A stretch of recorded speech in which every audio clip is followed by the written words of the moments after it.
বিভিন্ন রূপ দেখা যায়। তা কোন রূপে ভক্ত এগিয়ে যাবে বলবে সবাই। আপনারা থাকুন ধৈর্য ধরে, কয়েকখানা প্রশ্ন গেছে করে, জবাব আমার দিতে হবে তারে। তবে বাবারে, রূপের কথাটা আগে, শেষের প্রশ্নটা করি।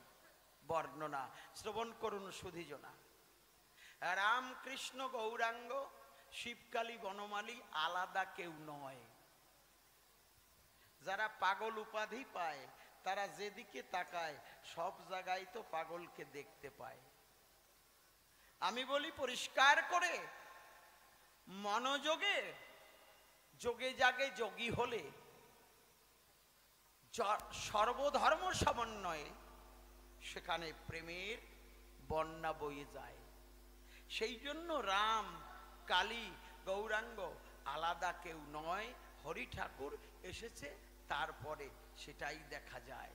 যুগ্মান্নন্তর হয় কতবার, ব্রহ্মার দিবসে একবার, জেনে সারাত সার, সার দোকানি দোকান সার। আমি করি বর্ণনা, ব্রহ্মার এক মুহূর্ত সাধারণ জীবলোকের 60,000 বৎসর। তাহলে আমি যেদিন এসেছি আর যেদিন চলে যাব মাত্র একটা দিবস, তাও পূর্ণ হয় না। ও বাবা, যতক্ষণ গান চলবে দয়া করে আসরে বসে কেউ হরি বলে, ওই যে কি যেন বাবা নাম কব করে টান দিল, ওটা যেন না দেয়, হরি বল। যত সময় গান চলবে আসরের বাইরে যাই খাও বাবা, যদি একটু খাইয়ে তাড়াতাড়ি করে আবার আসবা নাকি। আসরের মধ্যে পাগলের সামনে আমার গুরুজন তো এখন এই আসরে পাগলই তো আমাদের সর্বমূলাধার, তাই না? পাগলের সামনে অন্যায় করা ঠিক না। জয় হরি বল, জয় পাগল। কোন জায়গায় ছিলাম? আমি করি বর্ণনা, শ্রবণ করুন সুধীজনা। তাহলে যুগ্মন্নন্তর হয় কতবার, ব্রহ্মার দিবসে একবার, যিনি সারাত সার, সার দোকানি দোকান সার। তাহলে সত্য, ত্রেতা, দাপর, কলি, 4 যুগ দেখা যায়। ও বাবা, বলিয়ে কাব্য সভায় দেখো, কৃষ্ণস্তু ভগবান সচ্চিদানন্দ বিগ্রহ, অনাদিরাদি গোবিন্দ সর্বকারণে কারণম। তিনি গোলক বিহারী হরি। সত্য যুগে ছিলেন হরি গোলক বিহারী, ত্রেতা যুগে হলেন শেষে রামধনুকধারী।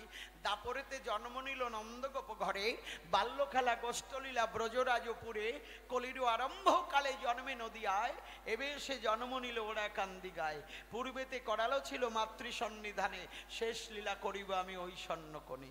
সেই হেতু শেষ লীলা ওরা কান্দি হয়, পয়ার প্রবন্ধ সন্ধি তারক চন্দ্র কয়। তাহলে কথাটা কেমন হলো? কৃষ্ণস্তু ভগবান সচ্চিদানন্দ বিগ্রহ, তারই অংশ থেকে, তারই ভিতর থেকে নিধুবনে কৃষ্ণ কালী হয়। দেখেছো বাবা? তাহলে আমার গণেশ পাগলের মধ্যে তিনিও আছেন। আমি করি বর্ণনা, আলাদা কিন্তু দূরে থাকে না। কৃষ্ণ পাগলের মধ্যে আছে, হরিচাঁদ ঠাকুর পাগলের মধ্যে আছে, ও বাবা গৌর হরি পাগলের মধ্যে আছে। তাহলে এই যে 4টি যুগ কথাটা বলতে হয়, 4টি যুগে একটা দিব্য যোগ, মনে রাখবেন ভক্ত সুধীচয়। 4 যুগে এক দিব্য যোগ, আর 71টা দিব্য যোগে এক মন্বন্তর। মনে থাকবে তো? 4 যুগ, সত্য, ত্রেতা, দাপর, কলি।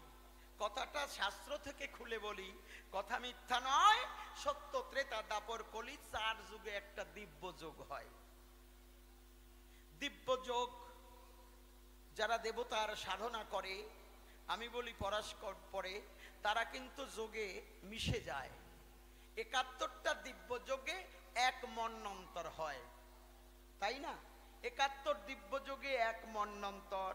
কথাটা বলি আমি ভক্তদিগের পরস্পর, আমি করি আলোচনা, শ্রবণ করবেন সুধীজনা। তাহলে অষ্টবিংশ মন্বন্তরে ফিরেছে এই দিন। অষ্টবিংশ মন্বন্তর মানে এক একটা দিব্য যোগ 4 যুগে হয় 71 বার। 71টা দিব্য যোগে এক মন্বন্তর হয়, আর 28 মন্বন্তরে ব্রহ্মার একটা দিবস পাওয়া যায়। আমি বলি সভা পরে, তাহলে যুগ মন্বন্তর এখানে বলেছে আপনারা শুনেছেন, দেখেছেন, কথা মিথ্যা নয়, শাস্ত্র থেকে সূক্ষ্ম থেকে সূক্ষ্মাকারে আমার বলতে হয়। তাহলে অষ্টবিংশ মন্বন্তরে ফিরেছে এই দিন, তোদের এদিন যদি যাই বিফলে আর পাবি না দিন রে। আমি করি বর্ণনা অমনোহর, দেখো রাম কৃষ্ণ, ও বাবা 1988 বার আমার ভগবান শ্রীকৃষ্ণ এই মর্তধামে এসেছে, মর্তপর 1988 বার এসেছেন আমার কৃষ্ণ, 1988 বার এসেছেন আমার রামচন্দ্র, 1988 বার এসেছেন আমার গৌরচন্দ্র। তাহলে এখানে শান্তিহরি দেখা যায় উনি এসেছে এই যে অষ্টবিংশ মন্বন্তর পরে একবার ক্ষীরোৎসাহী হরি এসেছে ধরা পর। সেই জন্য মনোহর যারা যোগে জাগে যোগী হয়, এই মন প্রাণ তার চরণে আত্মদান মানে তার চরণে সঁপে দেয়, তারা রাম কৃষ্ণ গৌরাঙ্গ সব জায়গায় আমার পাগলকে দেখতে পায়। এক ভক্ত আর এক ভক্তের কাছে গেলে পরে একজন আর একজনকে ধরে যখন প্রেমের তীরে দাঁড়ায়, প্রেমের তীরে দাঁড়ালে পরে নয়নে নয়নে বান বরিশনে যখন প্রেমের সৃষ্টি হয়, প্রেমের সৃষ্টি হলে পরে কথাটা বলি পরস্পরে, তখন একজন আর একজনকে ধরে তখন এই যে কদমবাড়ি, এই যে নববৃন্দাবন নব ওড়াকান্দিতে গড়াগড়ি যায়, ভক্ত করে গড়াগড়ি, ভগবান বড় ব্যস্ত ভারী, ভক্তের টানে টানে ভক্ত ভগবান সভাস্থানে যখন ভক্ত আকর্ষণ করে তখন তারা হরি নাম গায়, কেউ কৃষ্ণ নাম গায়। দেখুন না নামযজ্ঞের আসরে কত সুন্দর দেখা যায় পরস্পরে হরে কৃষ্ণ কৃষ্ণ কৃষ্ণ হরে হরে, হরে রাম রাম রাম হরে হরে। মতুয়া যারা চরাচরে সেই কৃষ্ণ নাম 16 নাম 32 অক্ষর ওর মন্থন করে 2 অক্ষরে নিয়ে আসে পরস্পরে, হকারে কেশবশৈব রিকারে আদ্যা শক্তিময়ী রাধা, রাধা কৃষ্ণ যুগল রূপে এই নামের মধ্যে বাধা। আমি করি বর্ণনা, সেই হরি নামের যুক্ত না হলে তাকে পাওয়া যায় না। 28 অক্ষর ছেড়ে দিলে 4 অক্ষর থাকে, আরো 2 অক্ষর ছেড়ে দিলে 2 অক্ষর পাওয়া যায়। হরি বাবা হকারে কেশবশৈব রিকারে আদ্যা শক্তিময়ী রাধা। তাই এক ভক্ত আর এক ভক্তকে ধরে যখন প্রেমের তীরে দাঁড়ায় তখন বলে হরে কৃষ্ণ। কেন বলে হরে কৃষ্ণ? বলেন না মা, কৃষ ধাতু হতে কৃষ্ণ নামেরও সৃজন। কৃষ ধাতু শব্দের অর্থ যাতে হয় আকর্ষণ, ভক্তকে ভগবান আকর্ষণ করছেন। যেমন আপনারা বসে আছেন, আপনাদের আকর্ষণ করছেন, তাই না? এই হাজরাতলায় ভক্তদের আকর্ষণ করছেন। আমি করি বর্ণনা, সূক্ষ্ম থেকে সূক্ষ্মাকারে এই নামের বিশ্লেষণ না করলে বোঝা যায় না। রম ধাতু হতে রাম শব্দের উৎপত্তি, রমন যাহার হয় ভজনে নিষ্কৃতি। তাহলে আকর্ষণ আর রমন, এক ভক্ত আর এক ভক্তকে ধরে আকর্ষণ এবং রমন করছেন। হরি শব্দ সম্বোধনে হয়ে থাকে হরে, ইহা আছে 8 বার 16 ভিতরে। হরে কৃষ্ণ বলাই যখন ভক্তে কহে ওহে হরি করো আকর্ষণ, হরে রাম বলাই যখন ভক্ত কহে ওহে হরি করো রমন। এই আকর্ষণ আর রমন যখন এক জায়গায় যায়, যেমন কারেন্ট সত্তা বাবা তারের মধ্য থেকে আসে, দেখা যায় না, শুনে যান ভক্ত সুধিচয়। এই যে কারেন্ট লাইটটা জ্বলছে, কারেন্ট সম ভগবান সত্তা কৃষ্ণস্তু ভগবানও এই সৌর শক্তির সঙ্গে বিরাজ করছে। ক্ষিতি অপ্তেজ মর্দুবম, কথা মিথ্যা নয়। বায়ুর সঙ্গে আমার গণেশ পাগল ঘুরছে, সব জায়গায় দেখা যায়। ওই তারের মধ্য থেকে যখন নেগেটিভ আর পজিটিভ, পুরুষ আর প্রকৃতি যখন এক জায়গায় হয়, এক ভক্ত আর এক ভক্তকে জোরে যখন এই নববৃন্দাবনের ধুলিতে, এই কদমবাড়ির ধুলিতে গড়াগড়ি যায়, ওই ভক্তের মাঝখানে আমার গণেশ পাগল এসে দাঁড়ায়। ভক্ত ভগবানের তখন শুভ মিলন দর্শন করি। একবার বাদন ভরে সবাই বলুন হরি হরি। সেই জন্য মনোহর আমি সূক্ষ্ম ব্যাখ্যা করি। ভক্ত যারা, তাদের কাছেও রামও দেখে না, কালীও দেখে না, গণেশ পাগলও দেখে না, মা কালীও দেখে না, হরিচান্দ দেখে না। তারা যোগে জাগে যোগী হয়, যেদিকে তাকায় সব জায়গায় ঠাকুরকে দেখতে পায়। তা যে যে মতে আছে, মত পথ তো এক প্রকারের নয়, কেউ রাধা গোবিন্দকে ভালোবাসে, সেও এসে দেখবে এ জায়গায় আছে। কেউ হরিচাঁদ ঠাকুরকে ভালোবাসে, সেই এসে দেখবে এ জায়গায় আছে। কেউ দেখা যায় গণেশ পাগলকে ভালোবাসে, সেই এসে দেখবে পাগল প্রেমের হাট বাজার মিলাই গেছে। ও বাবা, এই যে যোগে জাগে যোগী হয়, যেদিকে তাকায় এক হরিদর্শন সব জায়গায় দেখা যায়। সেই জন্য বিভিন্ন প্রকারে ভক্তগণ বিভিন্ন মূর্তি এখানে প্রতিষ্ঠান করেছে। পরিষ্কার জবাব দিলাম এই কাব্য সভায়। তবে শোনেন, আপনারা তো বোঝেন, ওই মানে মনোহর বসবে কিনা তার ঠিক নাই। তবে কিপ্টের পক্ষে ধন মেলে না। যারা কৃপণ, যারা একদম কৃপণ, দেখবেন তারা কোনোদিন ঠাকুরকে পায় না। কেন পায় না বলুন তো? তারা দেখবেন প্রত্যেক দিন ঠাকুরকে সেবা দেয়, নিজেরা কিন্তু 3 বার 4 বার 5 বার সেবা করে, আর ঠাকুরের বেলায় 1 বার 2 বার দেয়, তাও মশাই ওই নকুল দানা দিয়ে দফা সারে নাকি? বাবা, আপনারা নকুল দানা দেন তো সব সময় নাকি? আপনারা কিন্তু বাজারে যখন যাবেন, বাজারের করার সময় মামনি বলে দেবে, কি গো বাজারে যাচ্ছ, কালকে তো পটল নিয়ে আইছো, আজকে একটু ঝিঙে নিয়ে আইসো। কি বলি না আমরা? এই এক কাজ করে একটু পনির নিয়ে আইসো। মানে রুচি পরিবর্তন, এক জিনিস প্রত্যেক দিন খাই না। আর ঠাকুরের বেলায় প্রত্যেক দিন বাতাসা আর নকুল দানা ঠাসে ঠাসে দিচ্ছ। বাবা, তোমার বেলায় তুমি মিষ্টি খাতি পাচ্ছিস না, তোমার সুগার হচ্ছে। ঠাকুরের বেলায় সুগার হয় তা বোঝো না? কি কিপ্টের পক্ষে ধন মেলে না। আজকে একটু আপেল, কালকে একটু বেদানা, পরের দিন সন্দেশ, তারপরে কিসমিস আইনি কৌটা বোঝাই করে রাখবা। যেদিন ফল থাকবে না সেদিন কিসমিস দেবা। কিসমিস দিতে দিতে মিস্ত্রি দানা হয়ে যায়। বাবা দেখো না আমার অশ্বিনী গোসাই কেমন ছিল। সবাই তো ওরা কান্দি কত কিছু নিয়ে যায়, গোপাল সাধু নিয়ে যায়, সবাই নিয়ে যায়। আমার অশ্বিনী গোসাই চিন্তা করে, হায় রে হায়, আমি যাব ওরা কান্দির পরে, কি নিয়ে যাব, আমি কি দেব বাবারে, আমি তো দিনহীন। দিনহীন কাঙাল আমি, আমার কিছু নাই, তুমি বিনে মনের ব্যথা কার কাছে জানাই। দিনহীন অশ্বিনী নয়নে তার অশ্রুধারা। সবাই টাকা পয়সা ধন দৌলত নিয়ে গেছে। আমার অশ্বিনী যে ঘরে বসত করত, সেই ঘরে কি ছিল, তালপাতা দিয়ে ছাউনি দেওয়া, তাও বাবা জল বাইরে পড়ার আগে ঘরে পড়ত। আমার অশ্বিনী দিনহীন কাঙাল কি নিয়ে যাবে? চলছে হরি বলে, নয়নে তার অশ্রুধারা।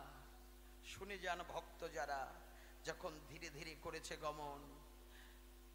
বাংলাদেশে পাথার বলতো, মানে বড় বড় মাঠ, ওই পাথারে যখন গেল, বাবার জন্য গুরুচাঁদ গুরুচাঁদ বলে কানতে কানতে মৃত্তিকায় পড়েছিল, তখন ওই এঁটেল মাটি খানিকটা ধরে আঁচলে বেঁধে, গামছায় বেঁধে নিয়ে চলেছে। চিন্তা করে অন্তরে, আমি তো কিছু দিতে পারবো না বাবার চরণ পরে। মনে আছে, ভাবো, আমি প্রত্যেক দিন একটু একটু করে মাটি নিয়ে ওরা কান্দির ভিটে বাঁধবো। পাগল যারা চরাচরে সেই ভিটার উপরে কীর্তন করবে, আমি দেখব নয়ন ভরে। দিনহীন কাঙাল আমি, আমার তো কেহ নাই। একদলা মাটি নিয়ে চলেছে অশ্বিনী গোসাই। যখন ধীরে ধীরে চলে গেল, গোপাল সাধু টাকা পয়সা দিল। বাবা, আরো যত পাগল ছিল সবাই তো ধন ঐশ্বর্য টাকা পয়সা দিল। আমার গুরুচাঁদ ডাক দিয়ে শুধায়, গুরুচাঁদ ডাক দিয়ে শুধায়, এ গোপাল, এ বিপিন, এ যাদব, এই আমার অশ্বিনী আসে নাই? এই আমার অশ্বিনী কোথায়? আমার অশ্বিনী আসে নাই? আমার অশ্বিনী কি খাবার এনেছে, আমি তার খাবার খাবো। অশ্বিনী বাবা, তোর খাবার না খেলে আমি শান্তি পাই না। বাবারে, সবাই তো খাবার দিচ্ছে আমায়, মনে আছে ভাবো। আগোপাল, আমার অশ্বিনী কখন আসবে, আমি তার হাতের আনা খাবার খাবো। অশ্বিনী কথা শুনতে পায়, বাবা তো আমার খাবার খেতে চায়, আমি তো কিছু আনতে পারিনি, কি দিব বাবার হাতে। নয়নে তার অশ্রুধারা বক্ষ ভেসে যায়। আমার গুরুচাঁদ ছুটতে ছুটতে গিয়ে দেখে নাট মন্দিরের পিছনে অশ্বিনী ধুলায় গড়ি যায়। বলছে পাগল, এই জায়গায় তুমি গড়াগড়ি করতেছো? আ বাবা অশ্বিনী, অশ্বিনী বাবা, আ বাবা তুমি কি আনছো, দাও দাও। যাইয়ে ওই মাটির দলা টেনে নিয়ে আমার গুরুচাঁদ যখন খুলেছে, দেখে এক দলা মিশ্রি, নামও প্রেমের অশ্রুধারা যখন মাটির মধ্যে পড়ে, ভক্তের প্রেমের অশ্রুতে মাটি মিশ্রি হয়ে পড়ে। তাই আজকে গণেশ পাগল এসেছে বাবা আপনাদের সভা পরে, কেউ যদি মন প্রাণ সঁপে দিয়ে একবার ভাসতে পারে আখি নিরে, আজকের আসরে বসে পাগল ধরা দেয়, একবার জয় হরি বল গৌর হরি বলে একবার ব্রজের ধুলি মাখতে হয়। এখানে আমার পাগল দেখো বসে আছে, যেদিকে তাকায় দেখে বিজ্ঞ লোকে। পাগল ছাড়াই সংসারে, পাগল বিনে সংসারে আপন কিছু না, পাগল বিনে সংসারে আপন কেহ নাই। এবার জয় হরি বল বলে নাচি আমরা আজ সবাই। আজকে বেদানা, কালকে একটু আপেল, পরশুদিন একটু সন্দেশ, কিসমিস ভরে রাখবেন, পাগলকে সেবা দেবেন। ও বাবা এইভাবে দিতে দিতে আমার পাগল যেদিন আঁখি মেলে তাকাবে, সে আছে সব জায়গায়। কদমবাড়ির কথা মনে পড়ে যায়, এক ডাকাতের দল একদিন ডাকাতি করতে গেছে। আমার পাগল তখন কিন্তু উঠে গেছে। ডাকাতের দল ডাকাতি করতে যায়, আপনারা শ্রবণ করুন কাব্য সভায়। একজন গিয়ে আমার মা দুর্গার কানের দুল খুলতে গেছে, সে সারা রাত ওই দুলে হাত দিয়ে বসে রয়েছে। গণেশ, যে বেচারি হাত উঁচু করেছে দুল খুলে দেবে, সে সারা রাত হাত উঁচু করে বসে রয়েছে, আর হাত নামানোর কায়দা নাই। যে গেটের সামনে বসে রয়েছে কেউ আসে কিনা, সে সারা রাত এইরকম এরকম দেখতেছে যে কেউ আসে কিনা, আর আমার পাগল এইরকম এরকম করেই যাচ্ছে, আর মাথা এক জায়গায় করতে পারতেছে না। যে যেমন যে অবস্থায় ছিল আমার পাগল তাকে ঠিক সেই অবস্থায় রেখে দিল। সকালে যখন ভক্তগণ সবাই উঠে যায়, মন্দিরে যখন প্রবেশ করে দেখে সবাই তো ওইভাবে আছে পড়ে, তখন সবাই ছুটে এসে পাগলের পড়েছে রাঙা পায়। এইভাবে প্রতি ঘরে ঘরে প্রত্যেক দিন যদি পাগলকে স্মরণ করে, আজকে বেদানা, কালকে সন্দেশ, পরশুদিন মিশ্রি, এইভাবে যদি ঠাকুরকে সেবা দেওয়া যায়, আমি করি মানা। কেউ কিন্তু প্রত্যেক দিন নকুল দানা দিয়ে ঠাকুরকে দেবেন না। একবার জয় পাগল পাগল বলে এইভাবে আত্মসমর্পণ করিলে আমার পাগল এসে ঠাই দিবে তার রাঙা পায়। এবার দ্বিতীয় প্রশ্নের মধ্যে যাই। দলিতে ফুলিতে দুলিতে ফুলিতে বিন্দুতে সই। আবার আর একটা জায়গায় আমি পেয়েছি, কালিতে দুলিতে বিন্দুতে সই। কথাটার মিনিংসটা কি? যদিও আজকে সূক্ষ্ম থেকে সূক্ষ্মাকারে পাগল সম্পর্কে আলোচনা করব আসরে, আপনারা নারী নরে করবেন শ্রবণ। তবে যে কথাটা বলেছিলাম বাবা, কিপ্টের পক্ষে দন মেলে না, একটা গল্প মনে পড়িছে, বলবো? এই পবিত্র কথার মধ্যে আমার গল্প টল্প মোটে ভালো লাগে বাবা। এই পবিত্র কথা বলারই সময় পাই না, গল্প কবে কব। তবু ভক্তদের আনাগোনা দুই একটা খিস না দিলেও চলে না, আমার মোটেও ভালো লাগে না বাবা। কব? হ্যাঁ, আমার বাবাও কইছে ওরে কপাল রে, আমি থুইয়ে যাই নাকি? আমার বাবা যখন শুনতে চায়, ওই দেখো বাবা কোলাকলি করতেছি কথা শুনি, তা আমি কি করি? ওই হাসের কথা কই কি, এই যে মা একটা কাঁদতেছে, ওরে কায়দারে। তো এর মধ্যে কোনো রহস্য করা যায় নাকি? না, তবু কইয়ে থুইয়ে যাই। এই সব কিছু মিলাই তো কবি গান নাকি?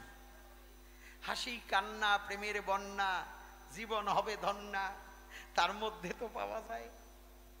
শোনেন, আমাদের ওই জায়গায় এক পুটে ময়রা ছিল, পুটে ময়রা, কুইতে পায়খানা করতো না, এমন কিপটে যারে কয়। এইরকম ব্যারেল কোম্পানি মোটা বাবা, সেই ব্যারেল কোম্পানি মানুষ, এত বড় কিপটে, ধন ঐশ্বর্য টাকা পয়সা, তৎকালীন দিনে 200-300 বিঘা জমি জমি জায়গা পুকুর পুষ্করণী, কিন্তু বাবা এত বড় কিপটে কোনোদিন একটা হরিসভা মহোৎসব দেয় না, কোনোদিন না। আবার কি করতো জানেন? নিজে তো খেতই না, আবার ভালো একটা পোশাকও পরতো না। আমার ছোটবেলায়, আমি নিত্যানন্দ হয়ে বলছি, আমার ছোটবেলায় ওই একটা মশারি কোম্পানি গামছা চেনেন? মশারি কোম্পানি মানে মশারির মতন ভিতরে কি আছে সব দেখা যায়, এইরকম মশারি কোম্পানি গামছা পরতো। মানে একটা গামছা, তা কিপটে মানুষ তো শালার ওই একটা আন্ডার প্যানও কিনে পড়তো না। যারে কয় কিপটে মানে রাম কিপটে রে মশাই, কোনোদিন একটা আন্ডারও কিনে পড়ে নাই। ওইরকম এক গামছা পরে কর্তা বারুই বেড়াতো আর কি, ঘুরে বেড়াতো। তা কৃষ্ণনগর থেকে বাসে উঠেছে, কন্ট্রাক্টর করে বর্ণনা, বুড়ে বুড়ে কায়াই আমারে বুড়ি বুড়ি কোষ কেন রে? কায় বোঝো না, তুমি বসে বসে খাবার খাচ্ছ, আগে টিকিটের পয়সা দাও। কায়াই আমি দাঁড়া, আমি খাবার খাইয়ে নিই, টিফিন করিয়ে নিই, তারপরে তোরে দেবানি পয়সা, তোরে একটু পরে দিচ্ছি, দাঁড়া একটু পরে, নিশানে। কয় না, এই বুড়ো মানুষ যারা এরকম খাতি খাতি পালায় যায় তারা, তুমি আগে দাও। কায়াই হারামজাদা দিকে আয়। কন্ট্রাক্টরে ডাক দিয়ে কয়, এই তোর মালিকের বাস কয়টা রে? কয় আমার মালিকের বাস 12খানা বাস। কয় তোর কয়টা আছে? কয় আমার কিচ্ছু নাই, ওই জায়গায় আমি খাটনি খেটে খাই। কয় তোর মালিক রে শুদ্ধ, তোরে শুদ্ধ, আমার নাম পুটে ময়রা, এই জায়গায় বসে কিনে নিয়ে যাব, জানিস?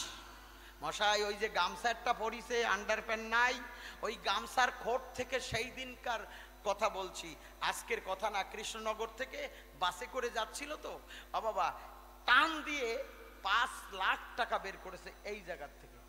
তখন মশাই 30,000 টাকা হলে এটা বাস হয়ে যেত, আজকের কথা না। এখন ওই পুটে ময়রা দোকানে যাইয়ে কি খেত জানেন? কিপটে কারে কয়? দোকানে দাইয়ে বলতো, দোকানদার কয় কি হয়েছে? কয় 8 আনা ছিড়ে দাও, মানে পরোটা কিনে খাবে না, বেশি লাগবে। কয় 8 আনা ছিড়ে দাও। কয় আর কি দেবো? কয় 4 আনার গুড় দাও।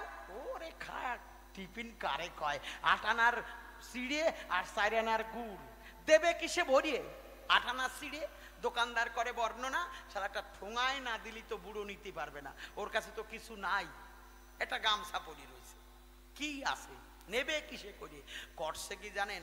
খালি পাল্লায় দেবে কি, উনি আগে একটা ঠোঙা ধরিয়ে পরিষ্কার করছে, অমনি রাইগে গেছে, ওই যে কাগজের ঠোঙা হাতে। কয় ব্যাপারটা কি? কয় কেন বুড়ো, তুমি ওই সিরিয়াস আইসো, দেবো না? কয় তোমার হাতে কি দেবা, মানে ভাবছো কি তোমার হাতে কি? কয় এটা কাগজের ঠোঙ্গা। কয় কাগজের ঠোঙ্গা, পিসবোর্ড দিয়ে আঠা দিয়ে ওই নিচের দিকে আছে কাগজের ঠোঙ্গার পোঙ্গা, ওটা পিসবোর্ড দিয়ে দেশে, বোঝো না? ওই কাগজের ওজনে সিঁড়ির ওজন কম হয়ে যাবে। কিপটে কারে কয় দেখেন, কাগজে ওজন করতে দেবে না। এখন খরিদ্দার লক্ষ্মী মনে মনে চিন্তা করছে যে কি করা যায়, খালি পাল্লায় ওজন করিছে। কয় নেবা কিসে? কয় আমি বসবো, নেবো কিসে? যেই দেশের মশাই সিঁড়ি আর গুড় ওজন করিয়ে, এখন ওনার কাছে তো কিছু নাই, নেবে কিসে ভরিয়ে? ওনার যে গামছা মশাই বের পায় না, এমনি মশারি কোম্পানি সব তো দেখাই যায়, আন্ডারপ্যান্ট পরিয়ে যায় না, ওই গামছার খোট টাইনিয়ে ধরছে। মশাই আপনারা আমি টাইনিয়ে ধরছি বলে আমারে পুটে ময়রা ভাবেন না কেউ, আপনারা পুটে ময়রা আমারে ভাববেন নাকি? ওই খোটের মধ্যেই কয় দাও সিঁড়ে দাও, যেই দেশে ওই টোপলা বান্ধিছে, টোপলা বাইন্দেরে মশাই যেই ছাড়িয়ে দেশে, বাবা বুড়ো হয়ে গেছে তো, বয়স্ক মানুষ, ওই যেই ছাড়িয়ে দিয়েছে টোপলা কিন্তু দুটো হয়ে গেছে, একটা সিঁড়ের টোপলা আর একটা জন্য কিসের টোপলা। বুড়ো হয়ে গেলি আর একটু নিচের দিক সাপ্লাই হয় বেশি, আপনারা বুঝিয়ে দেখেন, আমি কব না, আমার লজ্জা লাগে, সব কথা কোয়া যায় না নাকি বাবা? সত্যি কথা তো নাকি? আমার বাবাও কইছে কও কও, আমি কইয়ে যাচ্ছি আর কি। এইবার ওই বুড়ো তো রাস্তা ধরে যায়, আমি করি বর্ণনা, শ্রবণ করুন সুধীজনা। ওইভাবে রাস্তা ধরে যাচ্ছে, এমন সময় বাড়ি যাওয়ার আগে একটা পুকুর আছে, চিন্তা করে শালাই পুকুরে স্নান করে, দুপুর তো 12টা বেজে গেছে, এই পুকুরে আমি এক কাজ করি, স্নান করে ওই চিড়েটা খাবো, তারপরে বাড়ি যাব, তাহলে দুপুরের চিড়েটার বাড়ির খাবারটা খাওয়া লাগবে না, মানে দুপুরের খাবারটা বাসায় দিচ্ছে, ওটা রাত্রবেলায় খাইয়ে ঘুমোই থাকবে। মানে কি হিসাব কারে বলে, মানে কিপটে মানুষ তো, দুপুরেরটা বাসায় নিয়ে যাচ্ছে। চিন্তা করে শালা পুকুরে স্নান করব, তারপরে চিড়ে খাবো, তারপরে যাব। মশাই এদিক ওদিক তাকাচ্ছে, শুনে যান সবাই। চিন্তা করে শালা চিড়ে যদি ভিজে যায়, গুড় যদি ভিজে যায়, তাহলে তো খাতে পারবো না। তা কি করা যায়? শালা গামছা খুলে ধুয়ে জলে নামবো। এদিক ওদিক তাকাচ্ছে, তাকাইয়ে দেখে রাস্তায় কেউ নাই, গামছা এক টান দিয়ে খুলে ভোলানাথের মতন হয়ে নামিয়ে যাচ্ছে জলে। ঈশ্বরের কাজ দম্বে করে। সেই বৎসর সেই পুকুরে হাইব্রিড মাগুরের চাষ ছিল। কায়দা লাগিয়েছে রাম কায়দা। হাইব্রিড প্রেমানন্দে হরি হরি বলো। যে কয়জন হাত তুলিছে মনে ওই কয়জন আর গটি ছিল। রে কায়দা রে, আমার এই বাবা হাসতেছে তো, মাঝখানে দাঁত খানিকটা নাই, ফোকরা দাঁতের হাসি। ও রে কায়দা, কায়দা লাগিয়েছে রে মাইরি নাকি। উনি তো গামছা খুলে তুই জলে নামতেছে, আর ওই ঘাটে 5 কেজি ওজনের একটা হাইব্রিড এসে দাঁড়ায় রয়েছে। কি যেন দুলতি দুলতি যাচ্ছে, আমি কিন্তু সব কথা বলি না, আপনারা বুঝে নেবেন। যেই জল ছবো ছবো হইছে, আর হাইব্রিড এসে খপ করে কামড় মারিছে, ও শালার বুড়ো লাফ দিয়ে উঠছে। লাফ দিয়ে উঠে ওই কামড় টামড় খাইয়ে কোন রকম স্নান করিছে। এইবার আবার বিপদের একটা ঘটিছে বাবা। ওদিকে তো কামড়া কামড়ি করতেছে, স্নান করতেছে, ওই বাজারে আবার একটা কেটি কুকুর, মানে বাতিল কুকুর, ওই দেখবেন না চামড়া উঠে যায় দুই একটা কুকুর, ওই কুত্তো এসে চিড়ে আর গুড় যদি এক জায়গায় থাকে প্রচন্ড সেন্ট হয় না, ওই চিড়ে আর গুড়ের গামছা ধরে কুত্তই নিয়ে চিড়ে দৌড়চ্ছে। এইবার উনি করছে কি, মশাই স্নান টান করে উপরে উঠে দেখে শালা চিড়েও নাই, গামছাও নাই। তা মাথা খারাপ হয়ে যায় না, কিপটে মানুষ, কৃপণ মানুষ, চিড়েও হারাই গেছে, গামছাও হারাই গেছে। ওনার যে কিছু নাই পড়া, ওই দিকে আর মনে নাই। অনেক দূরে তাকাইয়ে দেখে শালা কুত্তই নিয়ে যাচ্ছে আমার গামছা। কয় দাঁড়া শালার কুত্তো, তোরে আজকে ব্যবস্থা না দিয়ে আমি যাব না। মানে ওনার ওই চিড়ে হারাই গেছে, নিচে যে পড়া নাই, গামছা খুলে তুইছে, ওই দিকে আর খেয়াল নাই। ওই কুকুরের পিছন ধরে দৌড়চ্ছে, ঘন্টা বাড়ছে, ডন ডন করে আর দৌড়চ্ছে। একজন সামনে আসতেছে, কয় তুম দেখা হয়। ও তাকাইয়ে দেখি, কয় অবস্থা নষ্ট খারাপ, আমি দেখি টেকি নাই। এমন সময় প্রাইমারি স্কুল সামনে ছিল, সেখানে গিয়ে দাঁড়িয়েছিল, ডাক দিয়ে বলে স্যার আপনি কি দেখছেন? কয় ভাই তোমার অবস্থা কি তুমি দেখছো? মাথা খারাপ হয়ে গেছে নাকি? তাকাইয়ে দেখে গামছা খুলে তুইছে, মনে পড়ে গেছে। কয় মরছি তো, শালা মা মাসি পিসি গ্রাম ছেড়ে পালায় যাবে, তাড়াতাড়ি কি করবে? বাচ্চাদের লেখা সিলেট থাকে না, মাঝখানে পাথর, চারিপাশে কাঠের ফ্রেম। ও বাবা লিখেছেন না ওই সিলেটে, ওই সিলেট বাচ্চাদের নিয়ে ঠাসি ধরছে। কি করবে, মান সম্মান তো আছে। ওই সিলেট নিয়ে কুকুরের পিছনে দৌড়চ্ছে, ওই ফ্রেম, কাঠের ফ্রেম কষে ধরছে, আপ ডাউন করতেছে, জম্বে লাভ দিচ্ছে, মানে কুকুরে ধরতেই হবে আর কি, চিড়ে গামছা নেবে। ঈশ্বরের কাজ দম্বে করে। ওই সিলেট বাচ্চার হাত থেকে একদিন গেছিল মাটিতে পড়িয়ে, সির ফাটা ছিল। ওই আপ ডাউন করতে করতে ওই ফ্রেম ধরে রইছে, মাঝখানে পাথরের ছাতা কখন যেন পড়িয়ে গেছে। এখন তো ওই রকম দৌড়চ্ছে। একজন সামনে আসতেছে, কয় তুম দেখা হয়? ও কয় ভাই নাহি হায়, আমি জীবনে বহু কিছু দেখেছি, কিন্তু এইরকম ফ্রেম লাগানো তো দেখি নাই। জয় রাধে। তবে শোনেন, কবি গান, এটা যুক্তিযুক্ত কথা। এই যে ফ্রেম, এটা কোথায়, ওখানে কি লেখা আছে?